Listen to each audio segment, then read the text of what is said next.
अतिवृष्टीत झालेल्या नुकसानीच्या मदतीसाठी सरकारने केंद्राला प्रस्तावच पाठवला नाही।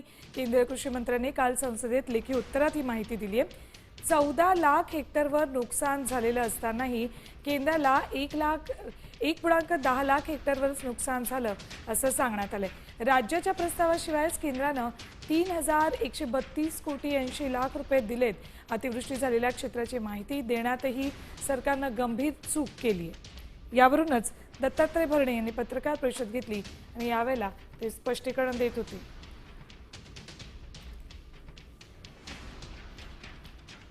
महाराष्ट्र शासनानं राज्य आपत्ती निवारण निधीतून अतिवृष्टी पुरामुळे उद्ध्वस्त झालेल्या शेतकऱ्यांना 4,176 कोटी 80 लाखांची मदत केली आहे। यात केंद्राचा वाटा 3,132 कोटी 80 लाख रुपयांचा असून हा निधी 1,560 कोटी 40 लाखांच्या 2 टप्प्यात राज्याला देण्यात आलाय।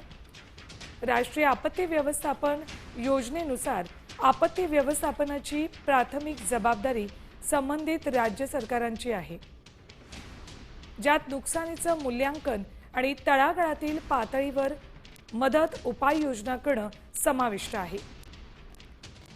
केंद्र सरकार राज्य सरकारांच्या प्रयत्नांना आवश्यक ते आर्थिक सहाय्य करतं।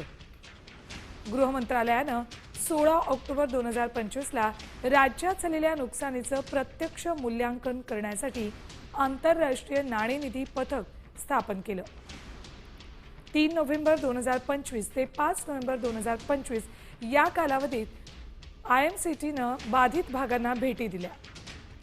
गृह मंत्रालयानं दिलेल्या माहितीनुसार महाराष्ट्र राज्य सरकारकडून त्यांना कोणतंही औपचारिक निवेदन मिळालेलं नाही।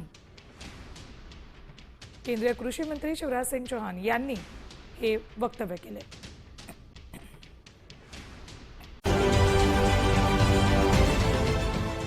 देश विदेशातील प्रत्येक घडामोडींचे लाईव्ह अपडेट मिळवण्यासाठी आता साम टीव्हीच्या सर्व सोशल मीडिया प्लॅटफॉर्मला लाईक, फॉलो आणि सबस्क्राईब करा।